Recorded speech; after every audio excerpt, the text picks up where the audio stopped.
अम्बेडकरनामा सुनने वाले सभी श्रोताओं को शालिनी का सुप्रभात। लीजिए मैं एक बार फिर हाजिर हूं आपके सामने एक बेहद अहम पुस्तक के साथ। आज जब पूरे देश में डॉक्टर अंबेडकर द्वारा लिखे गए संविधान को खारिज कर धर्म संविधान लाने की बात की जा रही है, तो ऐसे में इस पुस्तक का पाठन और भी अहम हो जाता है। अंबेडकरनामा के इस मंच से सबसे ज्यादा जिस पुस्तक को पढ़ने की डिमांड आप श्रोताओं की तरफ से आई है, वह भी यही पुस्तक है। जी हाँ, मैं बात कर रही हूँ राहुल सांकृत्यायन जी की पुस्तक वोल्गा से गंगा की। पुस्तक कुछ यूं दिखाई देती है। यह इसका फ्रंट कवर है और ये इसका बैक कवर है। मेरे पास जो है ये किताब महल द्वारा प्रकाशित पुस्तक है और इसका मूल्य मात्र 250 रुपए है। वैसे तो मैंने इसे विश्व पुस्तक मेला से खरीदा था और 2 फरवरी से दिल्ली में विश्व पुस्तक मेला दोबारा लग रहा है। आप चाहे तो वहां पर अन्य पुस्तकों को भी जाकर खरीद सकते हैं। अदरवाइज अमेज़न या फ्लिपकार्ट जैसी साइट्स से भी आप इसे मंगवा सकते हैं। ये पुस्तक इतनी अहम है और इतनी मोटी है, तकरीबन 350 पन्नों की ये पुस्तक है। इसको पढ़ने में लगने वाला समय और इसके अंदर उस समय दुनिया भर की फिलॉसफी का जमघट भी है। इसीलिए भी इस पुस्तक को पढ़ने में मैंने अच्छा खासा वक्त लिया है, ताकि कोई भी फिलॉसफी या कोई भी डिस्कोर्स जो है वो छूटे नहीं। इस पुस्तक को पढ़ने से पहले इसकी एक छोटी सी रूपरेखा है जो मैं आप लोगों से शेयर करना चाहती हूँ, क्योंकि ये पुस्तक इतनी अहम है कि इसे बिना मानसिक तैयारी के सुना नहीं जाना चाहिए।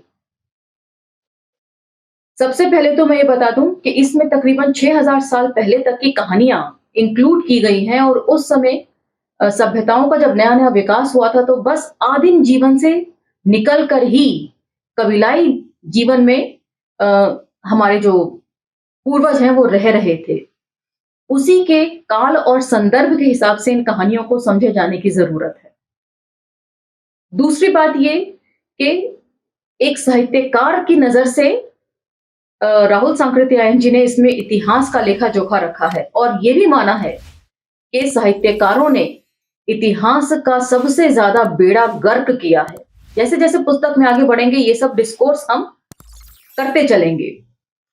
साथ ही फ्रॉइड का सिद्धांत भी आपको इसमें देखने को मिलेगा और साहित्य पर चर्चा करने के बावजूद भी सोशल रिफॉर्मर्स का इसमें कहीं भी कोई जिक्र नहीं है। और स्त्रियों की अहमियत इस पुस्तक में बहुत ज्यादा है। जब सभ्यताओं का क्रमिक विकास शुरू हुआ था, उस समय हर चीज की ग्रुप लीडर्स जो है वो महिलाएं हुआ करती थी। कहने का मतलब यह है उस समय सोसाइटी मैट्रियार्की थी, पैट्रियार्की ना होकर, और औरतें जो है वो पुरुषों की जागीर नहीं होती थी। पुरुषों का उन पर अधिकार नहीं होता था जैसा आज है। जो घर का बड़ा पुरुष होता है वो घर का मुखिया होता है, लेकिन इन कहानियों में स्त्री जो है वो घर की मुखिया दिखाई गई है। इसी परिप्रेक्ष्य में इस पूरी पुस्तक को हम सुनेंगे। सबसे पहले इसमें द्वितीय संस्करण पर राहुल सांकृत्यायन द्वारा लिखे गए 2 शब्द कहे गए हैं। मैं उसी से इसका पाठन शुरू करूंगी, तो चलिए मेरे साथ। जय भीम, मैं शालिनी और आप देख रहे हैं अंबेडकरनामा।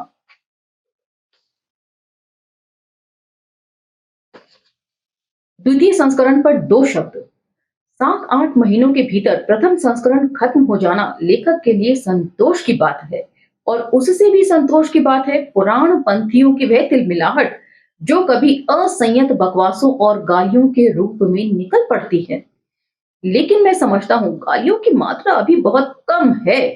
कुछ सज्जनों ने संयम रखने की काफी असफल प्रयत्न करके पंडिताओं आलोचना करने की कोशिश की है और लेखक से आशा रखी है कि वे उसके उत्तर में अपनी लेखनी उठाए। वैसे लेखक की लेखनी विश्राम करना नहीं जानती, मगर कुछ लिखने के लिए, उत्तर देने के लिए हो भी तो।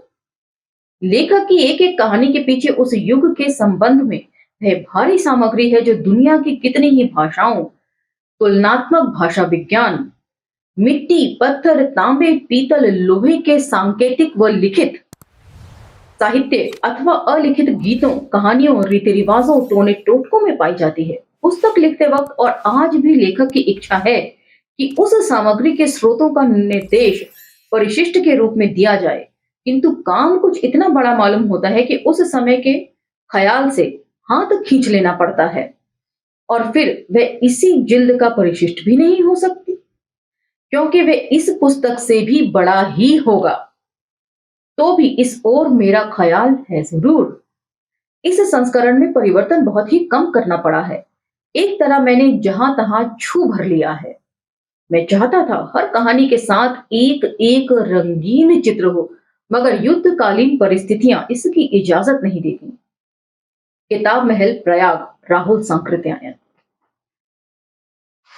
उसके बाद प्रथम संस्करण का प्राकथन है और इस पुस्तक की सबसे खास जो बात है वो यही कि राहुल सांकृत्यायन जी ने इसको जेल में बैठकर लिखा था। सुनिए, मानव आज जहां है वहां प्रारंभ में ही नहीं पहुंच गया था। इसके लिए उसे बड़े बड़े संघर्षों से गुजरना पड़ा। मानव समाज की प्रगति का सैद्धांतिक विवेचन मैंने इस ग्रंथ मानव समाज में किया है। इसका सरल चित्रण भी किया जा सकता है और उससे प्रगति के समझने में आसानी हो सकती है। इसी ख्याल से मुझे वोल्गा से गंगा लिखने के लिए मजबूर किया। मैंने यहाँ हिंदी यूरोपीय जाति को लिया है, जिसमें भारतीय पाठक को सुभीता होगा। मिस्री, सुरियानी और सिंधु जाति विकास में हिंदी यूरोपीय जाति से सहस्त्राब्दियों पहले अग्रसर हुई थी, किंतु उनको अपना लेने पर लेखक और पाठक दोनों की कठिनाइयां बढ़ जाती। मैंने हर एक काल के समाज को प्रमाणिक तौर से चित्रित करने की कोशिश की है, किंतु ऐसे प्राथमिक प्रयत्न में गलतियां होना स्वाभाविक है।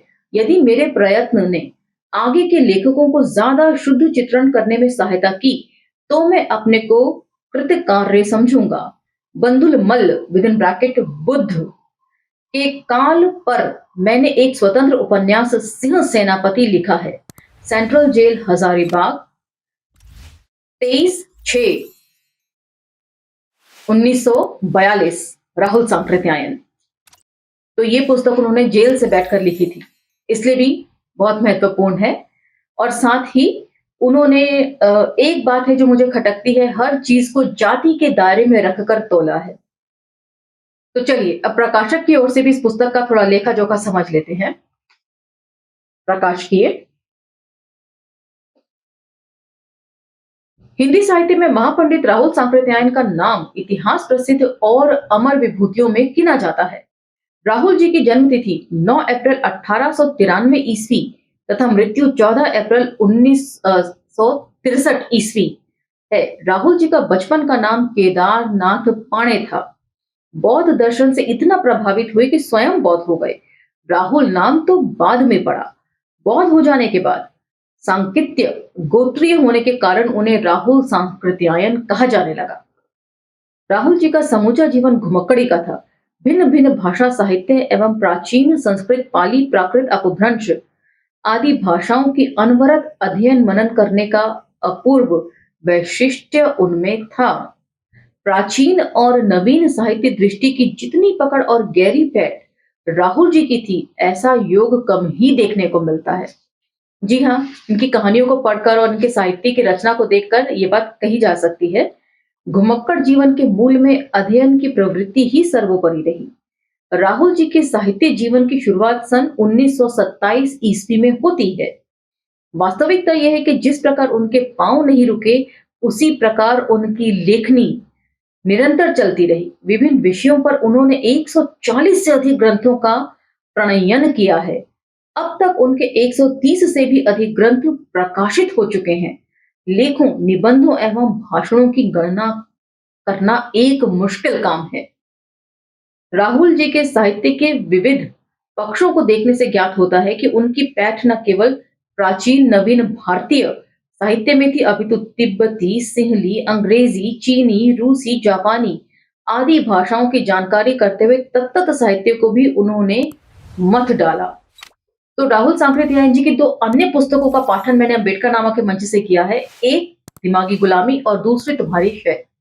उसमें भी प्रकाशकीय भूमिका पढ़ने पर हमें ये बात मालूम चली कि वे 26 भाषाओं के ज्ञाता थे और लिखना, पढ़ना, बोलना सब में बहुत फ्लुएंट थे। इसलिए जो मूल रचना इन्होंने करी ग्रंथों की, उसके अलावा बहुत सारी चीजों का ट्रांसलेशन भी राहुल सांकृत्यायन जी ने किया है। चलिए आगे बढ़ते हैं। जब वे साम्यवाद के क्षेत्र में गए तो कार्ल मार्क्स, लेनिन, स्टालिन आदि के राजनीतिक दर्शन की पूरी जानकारी प्राप्त की। राहुल जी जब जिसके संपर्क में गए उसकी पूरी जानकारी हासिल की। यही कारण है कि उनके साहित्य में जनता, जनता का राज्य और मेहनतकश मजदूरों का स्वर प्रबल और प्रधान है। राहुल जी बहुमुखी प्रतिभा संपन्न विचारक हैं। धर्म, दर्शन, लोक साहित्य, यात्रा साहित्य, इतिहास, राजनीति, जीवनी, कोश, प्राचीन तालपोथियों का संपादन आदि विविध क्षेत्रों में स्तुत्य कार्य किया है।